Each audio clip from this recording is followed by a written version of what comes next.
श्री सद्गुरु महाराज की जय। महर्षि में ही सत्संग सुधा सागर से गुरु महाराज का प्रवचन। शरीर छोड़ने के बाद क्या हालत होगी। धर्मानुरागिनी प्यारी जनता, वर्षों से आप लोगों का यह सत्संग घर है। मैं साल साल बहुत बार यहाँ आया हूँ। मैं बहुत प्रसन्न होता हूँ जब आप लोग मुझे बुलाकर सत्संग कराते हैं। आपकी पुकार मुझे बहुत पसंद है। जैसे कोई घर बनाते हैं, उसकी नींव नीचे से मजबूत करते हैं। मैं चाहता हूँ कि देश की नींव मजबूत हो। कोई भी जो नीच श्रेणी के माने जाए और वहाँ धर्म ज्ञानोपदेश के लिए मुझे बुलाया जाता है तो मैं बहुत प्रसन्न होता हूँ। मुझे तो नींव मजबूत करनी है और समूचे भारत की नींव मजबूत करनी है। फिर संसार के लिए देखा जाएगा। यहाँ के सत्संगियों ने वर्षों से सत्संग घर बनवा कर रखा है। ये लोग इसको हिफाजत से रखते हैं और इसमें सत्संग करते हैं। मुझे याद नहीं कि किसी वर्ष ये मुझे नहीं बुलाए हों और मैं नहीं आया हूँ। मैं प्रायः प्रत्येक वर्ष आता हूँ। आप लोग सत्संग के विषय को समझें और सारी जनता को बहली बनावें। यह सत्संग का विषय है। जनता अच्छी होती है आचरण शुद्धि से।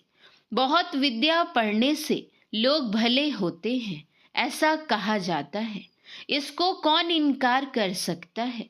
लेकिन बहुत विद्या पढ़ने पर भी यदि आचरण ठीक नहीं हो तो वह बहुत विद्या अविद्या हो जाती है। इसीलिए तुलसीदास जी ने कहा है, काम क्रोध मद लोभ की जब लग घट में खान, तब लग पंडित मूर्खो तुलसी एक समान। पढ़े लिखे लोगों के मन में भी ये विकार होते हैं। ये विकार जिस तरह से छोड़े जा सकते हैं उस तरह को अख्तियार करना चाहिए। मैंने बचपन में फारसी में पढ़ा था, विद्या धर्म जानने के लिए होती है, ना कि दुनिया कमाकर खाने के लिए। इल्म अज बहरे दीन परवर, अस्ता ना अज बहरे दुनिया खुर्दन। लेकिन आज की विद्या दुनिया में कमाकर खाने की है। आज कहने का मतलब आज ही नहीं, इसी सदी में नहीं, सदियों से यह बात है। संतों ने समझा कि पढ़े लिखे लोग बड़े बड़े ओहदे के कामों को करते हैं, लेकिन आचरण पवित्र हो ऐसी बात नहीं। उसमें भी सब तरह के लोग होते हैं, अच्छे भी होते हैं, लेकिन आज जैसा देखा जाता है उसमें पवित्रता कहाँ है, प्रत्यक्ष है। एक विद्या है कि पंडितों अध्यापकों के पास मिलती है। दूसरी विद्या होती है जो साधु संतों के संग में मिलती है। स्कूल कॉलेज की विद्या में संसार के प्रबंध का ख्याल ज्यादा होता है और साधु संतों के पास में जाने से जो विद्या आती है उसमें संसार का प्रबंध तो रहता ही है, लेकिन यह भी रहता है कि शरीर छोड़ने के बाद तुम्हारी क्या हालत होगी, यह भी सोचो। संसार में रहने के लिए बहुत अच्छा प्रबंध किए, कुछ दिन व कुछ वर्ष रहे, चले गए। कहाँ चले गए इसका कोई ठिकाना नहीं। शरीर छोड़ने पर तुम दुख में नहीं जाओ, इसका प्रबंध कर लिया तब तो ठीक है, लेकिन यदि नहीं किया तो अभी तुमको कुछ करना चाहिए, जाना जरूर है। लेकिन शरीर के बाद का जीवन बहुत लंबा है, इसका प्रबंध करो। संसार का भी प्रबंध करना ही है और शरीर छूटने के बाद का भी प्रबंध सोचो, नहीं तो अपनी बहुत बड़ी हानि करते हो। बड़ी हानि से बचो और दूसरों को भी बचाओ। ईश्वर के भजन से जीवन सुखमय होगा। अपने को भला बनाना ईश्वर भजन से होगा। बहुत पढ़ लिख लिए, इससे अपनी पूरी भलाई हो, ऐसी बात नहीं। संसार में तुम अपने को संभाल कर रखो कि तुम्हारी कोई निंदा ना करे। यदि तुम्हारा आचरण ठीक है और लोग तुम्हारी निंदा करें तो परवाह मत करो, और यदि तुमसे उस तरह का काम हो गया है तब जो तुमको जो कुछ कहे तो उसको अपना मित्र मानो। ईश्वर की ओर चलने के लिए पवित्र भाव से रहना होगा। संसार की कमाई में पाप पुण्य का कोई विचार नहीं होता, लेकिन ईश्वर भजन में पाप पुण्य का विचार करके चलना होगा। कोई चाहे कि ईश्वर भजन भी करेंगे और पाप भी करेंगे तो उससे ईश्वर का भजन नहीं होगा। ईश्वर का भजन आजकल आजकल कहकर मत टालो। संसार में 5 ही तरह की चीजें हैं। एक वह जो देख सकते हो, दूसरा वह जो सुन सकते हो, तीसरा वह जो तुम गंध ले सकते हो, चौथा वह जो स्पर्श कर सकते हो, और पांचवा वह जिसका रसास्वादन कर सकते हो। ये सब मिलाकर 5 होते हैं, रूप, रस, गंध, स्पर्श और शब्द। इन 5 में से कोई पदार्थ ईश्वर नहीं है।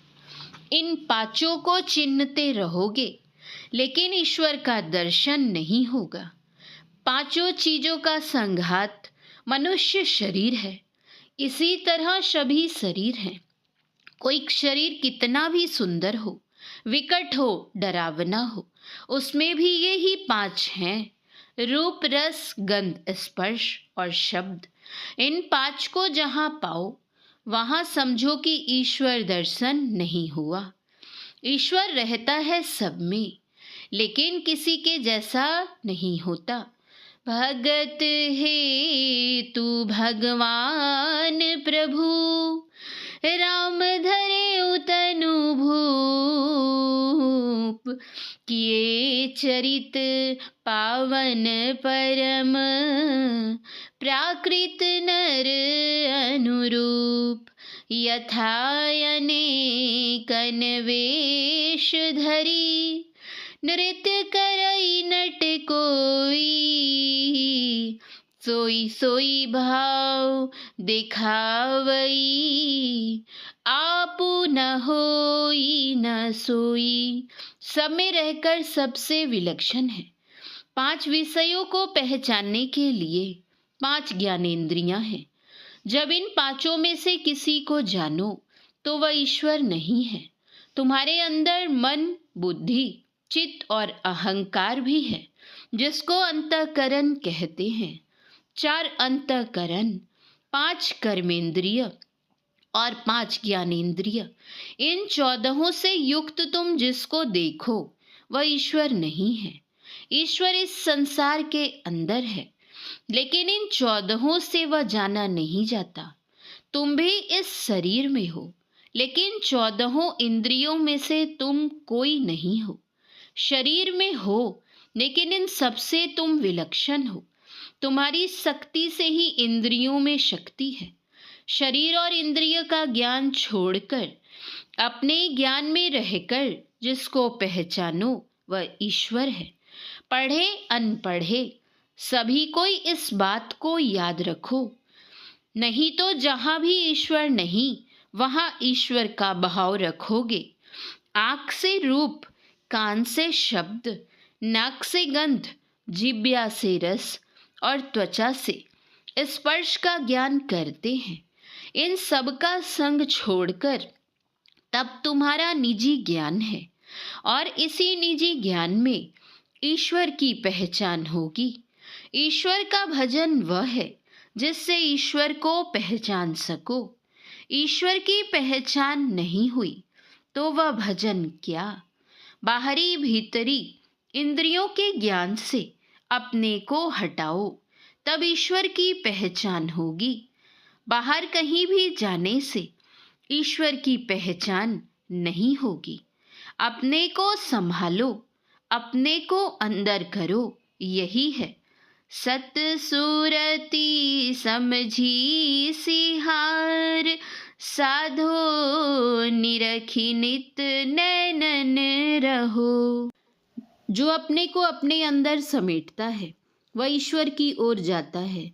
जो अपने को अपने में नहीं संभालता वह माया में विचरता है। ईश्वर को क्या चाहिए? धूप, दीप, नैवेद्य, आरती, इन सब चीजों की जरूरत ईश्वर को नहीं। लोग इनके द्वारा केवल अपना बहाव दिखाते हैं। सूर्य को दीप दिखाते हैं। सूर्य तो स्वयं बहुत प्रकाशमान है, उसको दीप क्या दिखाना, लेकिन अपना भाव दिखाते हैं। गंगा जी को, यमुना जी को उसी का जल चढ़ाते हैं। गंगा जी को, यमुना जी को उसकी क्या जरूरत? ईश्वर की भक्ति करो, इसके लिए ईश्वर को क्या जरूरत? जैसे आजकल जाड़ा का समय है, जैसे ही सूर्य उदय हुआ वैसे ही जाड़ा भागा। इसी तरह जैसे परमात्म दर्शन हुआ वैसे दुख भागा। लेकिन ईश्वर का भजन पाप वृत्ति से नहीं होगा, विषयी होने से नहीं होगा।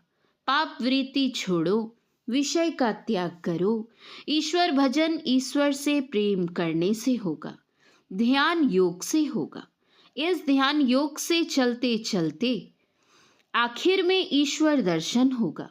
भगवान श्री कृष्ण ने कहा है, इस योग के आरंभ का नाश नहीं होता, इसका उल्टा परिणाम नहीं होता, और यह महाभय से बचाता है। मनुष्य शरीर के अतिरिक्त गाय, बैल, घोड़ा आदि जानवर होना महाभय है। यह योग इससे बचाता है। भजन नित्य करो, सत्संग करो। यह सत्संग घर और मजबूत हो जाए तो बड़ी अच्छी बात हो। श्री सद्गुरु महाराज की जय। यह प्रवचन भागलपुर जिला अंतर्गत सिकंदरपुर में हरिजनों द्वारा निर्मित सतमत सत्संग मंदिर में दिनांक 2/1/1967 ईस्वी के सत्संग में हुआ था। श्री सद्गुरु महाराज की जय। सत्संग योग भाग 4 से दोहा। समय गया फिरता नहीं, झट ही करो निज काम। जो बीता सो बीतिया, अब हूँ गहो गुरु नाम। संत मता बिनु गति नहीं, सुनो सकल दे कान। जो चाहो उद्धार को, बनो संत संतान। में ही भेद यह, संत मता कर गाई। सबको दियो सुनाई के, अब तू रहे छुपाई। श्री सद्गुरु महाराज की जय। श्री सद्गुरु महाराज की जय। श्री सद्गुरु महाराज की जय।